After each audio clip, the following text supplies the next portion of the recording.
Y comenzamos hablando de lo que ha ocurrido en Beirut, específicamente durante esta jornada.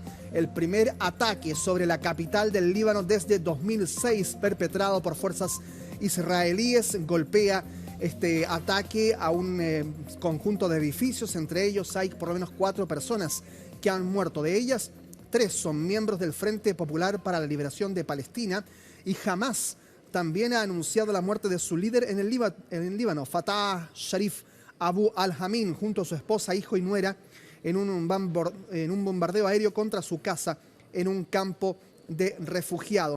Es una operación a gran escala que ha comenzado ya durante las últimas horas también, y que por supuesto sabemos que durante el día domingo ha generado la muerte del líder principal de la milicia Hezbollah.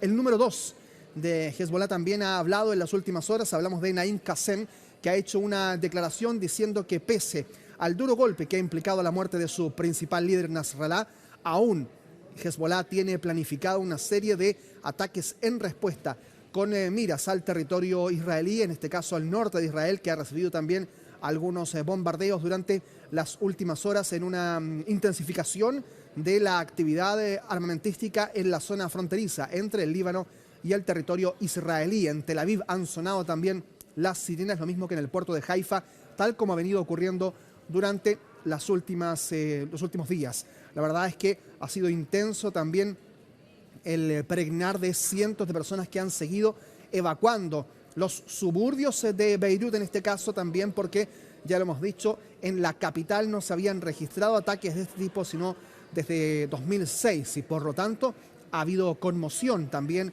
en esa ciudad, la más importante del territorio libanés.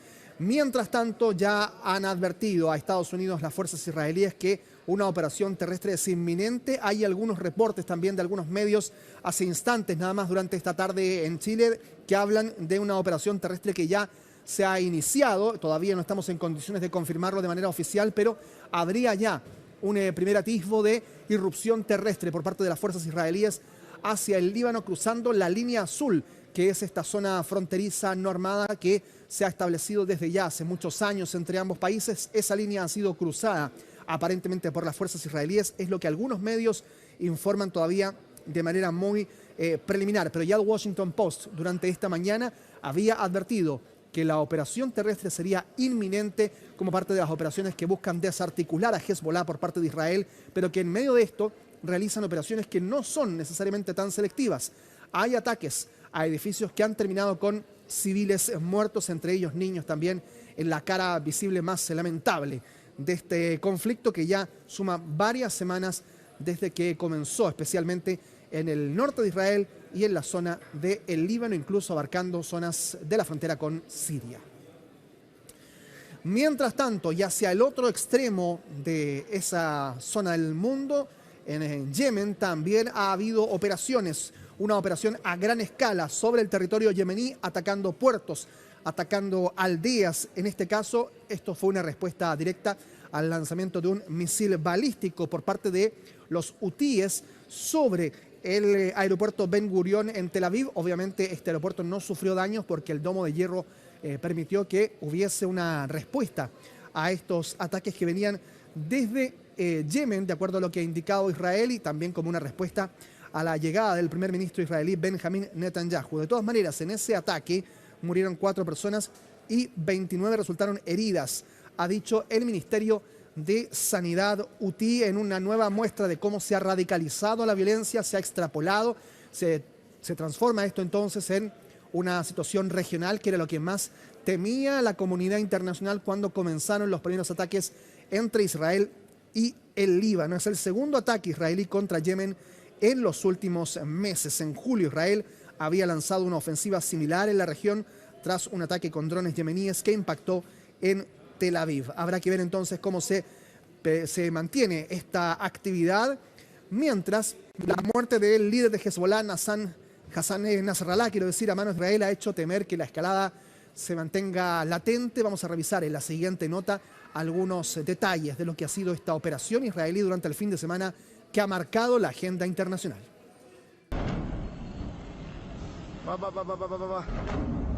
Tras los nuevos bombardeos israelíes sobre Beirut y posiciones de los hutíes de Yemen, el mundo sigue conteniendo la respiración ante el incierto escenario que se abre tras el asesinato del máximo líder de Hezbollah, Hassan Nasrallah. Crece la preocupación de que todo derive en un conflicto a gran escala en Medio Oriente, frente a un hecho que los propios actores involucrados creen que marca un antes y un después. Ciudadanos de Israel, estos son días trascendentales. Estamos viviendo algo que será visto como un punto de inflexión histórico. Hezbollah confirmó que 7 de sus cabecillas murieron durante los bombardeos israelíes sobre su cuartel general. Hay quienes se preguntan si la milicia podrá recuperarse frente a la decapitación de su estructura de mando y el sabotaje a sus comunicaciones. ¿Cómo podría impactar a una organización que se considera la fuerza militar no estatal más poderosa del mundo? Los iraníes son actores muy cautelosos, aunque no siempre sean responsables y traten de socavar el estatus de manera regular. Esperaría que hubiera una respuesta, aunque será algo que se negociará y discutirá en los pasillos del poder de distintas capitales en este momento. Después del asesinato de Nasrallah, Israel movilizó 3 nuevas brigadas de reservistas, lo que podría indicar que se preparan para una incursión terrestre sobre el Líbano. El alto al fuego que hace unos días proponían países como Estados Unidos o Francia se ve poco probable, aunque no pierden las esperanzas. Señor presidente, ¿una incursión terrestre en el Líbano es inevitable? Es tiempo de un cese al fuego, eso es lo que le dije. Otra de las preguntas que surgen es de qué manera podría reaccionar Irán, el principal respaldo militar y financiero de la milicia libanesa. Es un actor militar significativo, pero su habilidad de comandar y controlar una batalla prolongada con Israel en este momento está muy en duda. Una escalada que además ha dejado consecuencias humanitarias, con el desplazamiento de más de 1 millón de personas en el sur y el este del Líbano. Un nuevo capítulo de tensión en Medio Oriente, cuyas consecuencias aún están por verse. De regreso hoy en el mundo, vamos a analizar ahora lo que ha estado ocurriendo en Medio Oriente en las últimas horas y también durante este fin de semana con la muerte del líder de Hezbollah. Estamos en contacto con Pablo Lacoste, quien ya está con nosotros, académico de la Universidad de Santiago. Pablo, ¿cómo está? Buenas tardes. Hola Carlos, un gusto estar con ustedes. Igualmente, Pablo. A ver, esta conversación inicialmente era para hablar de la muerte de Hassan Nasrallah, pero es inevitable también mencionar lo que ha estado ocurriendo en las últimas horas, el ataque al corazón de Beirut en pleno centro. Esto no se veía hace muchísimo tiempo. Lo que está ocurriendo en Yemen, ahora también nos llegan informes de que habría comenzado esta operación terrestre. Esto todavía no lo podemos confirmar, pero es inminente, ha dicho la propia Fuerza de Defensa de Israel, esta irrupción terrestre hacia territorio libanés, y entonces nos queda la percepción de que esta escalada regional ya es una realidad. ¿Cómo lo ve usted? Sí, da mucho miedo, ¿no? Lo del Líbano causa una enorme tristeza porque el Líbano está impotente teniendo un grupo terrorista que ocupa el sur, que está armado y financiado desde Irán y que el Líbano no puede hacer nada. Entonces hay un ejército de ocupación que domina el territorio y que tiene más poder militar y económico que el propio gobierno del Líbano. Entonces el ciudadano libanés está totalmente impotente viendo cómo su país es utilizado para atacar países vecinos, para bombardear, para hacer actos terroristas. Nosotros los latinoamericanos conocemos muy bien esto, conocemos a Hezbollah. Recuerden que Hezbollah es el que hizo el atentado genocida en la AMIA, sí, donde murieron casi 100 latinoamericanos que estaban viviendo pacíficamente en Buenos Aires. Se hizo un acto terrorista por uno de estos líderes de Hezbollah que justamente están operando, ocupando el Líbano. O sea, son grupos terroristas muy peligrosos con capacidad de operación extracontinental y que, bueno, ahora con su acción, bombardeando sistemáticamente Israel, juntamente con los otros grupos terroristas financiados por Irán, los de Hamas y los de Yemen, que tienen rodeado a Israel en el marco de la estrategia general del gobierno de Irán de hacer desaparecer a Israel. Recordemos que Irán no reconoce el derecho de Israel a existir.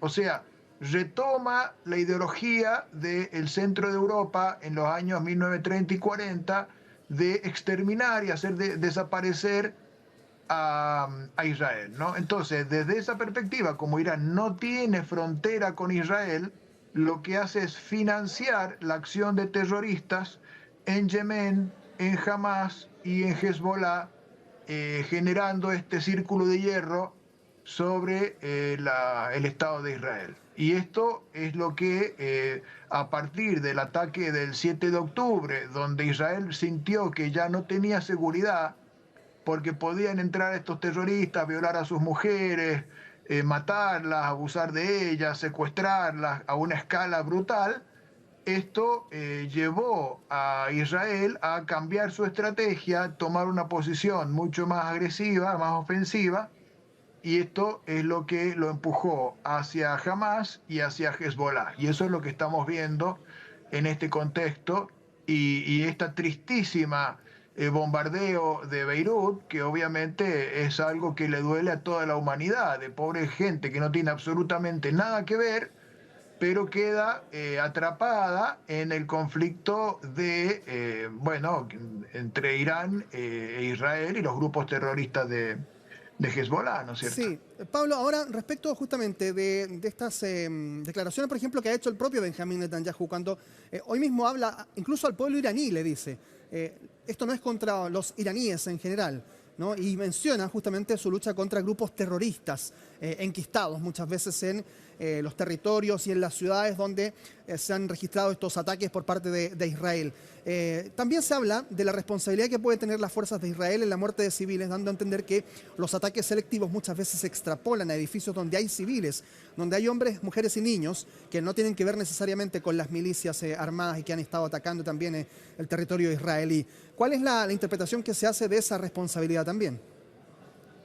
Sí, por eso le digo que es muy triste, porque el Líbano no tiene nada que ver, no tendría por qué estar involucrado en medio de este fuego cruzado, porque es un pueblo pacífico, un pueblo, en fin, totalmente ajeno a la violencia. O sea, la violencia la genera el Estado de Irán y sus grupos terroristas aliados, en este caso principalmente Hezbollah. Claro. Hezbollah utiliza sistemáticamente la violencia y el asesinato como instrumento de acción política. Y en América Latina está clarísimo.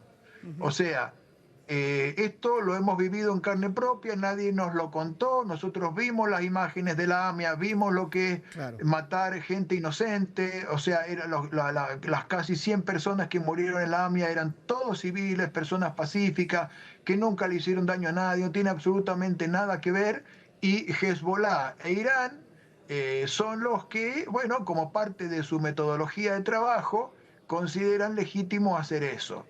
Esta es la naturaleza de la violencia y que, bueno, esto ha ido desencadenando una escalada y hoy las víctimas son totalmente inocentes en la ciudad de Beirut, lo cual es algo que nos llena de angustia, nos parece muy triste, estamos viendo escenas desgarradoras y esto nos llena el alma de congoja, ¿verdad? Pablo, también hay otros análisis que se hacen acerca de la operación que se hizo para aniquilar a Hassan Nasrallah en el Líbano este fin de semana, y que de una u otra forma tuvieron ciertos matices distintos de lo que ha ocurrido en la Franja de Gaza cuando Israel se propone eliminar la cúpula de Hamas y eliminar toda la operación de Hamas en la Franja de Gaza. Mucho se ha hablado de cómo fue distinta la operación y la estrategia en el territorio libanés para terminar con la vida de Hassan Nasrallah. Habría una infiltración también incluso mayor, ya se sabe lo que ocurrió con los Vipers, con los walkie-talkies también, pero aparentemente aquí hubo una estrategia que resulta exitosa también desde el punto de vista militar al menos para Israel, e incluso más rápido de lo que ha ocurrido con la Franja de Gaza. ¿Cuál es su análisis? Bueno, mire, la inteligencia israelí sufrió una vergüenza, un escarnio el 7 de octubre, claro, cuando los terroristas de Hamas invadieron Israel, tomaron a los civiles y violaron a las mujeres, se sacaban selfies y videos para celebrar esos actos de profanación, de abuso sexual, todo eso. Eso tuvo muchos efectos, pero fue muy humillante para la inteligencia de Israel. Entonces, la inteligencia de Israel tomó la decisión de reivindicarse haciendo un acto, una demostración de poder, y eso es lo que hizo con esta operación, donde ellos lograron penetrar a Hezbollah con su sistema de inteligencia, su sistema de comunicaciones, y activaron a través de los beepers y a través de los walkie-talkies una acción violenta para aniquilar a la cúpula de Hezbollah. Entonces, de alguna manera, esto está un poco en la lógica. O sea, las grandes potencias militares tienen un tema con el estatus y el prestigio. Y cuando sufren una humillación, eso es algo terrible para ellos. Y la respuesta de la inteligencia del Mossad, de Israel, fue hacer esta operación en la cual verdaderamente han hecho una inversión muy potente de recursos económicos, intelectuales, profesionales, para tomarse una especie de revancha de esa gigantesca derrota que fue el 7 de octubre, ¿no? Así es. Bien, Pablo Lacoste, nos acaba el tiempo, pero queríamos agradecerle estos minutos de conversación también acá con nuestro programa para seguir analizando. Seguramente también nos estableceremos un nuevo contacto más adelante. Muchas gracias, Pablo. Muchas gracias, Carlos. Nos vemos la próxima. Que esté muy bien.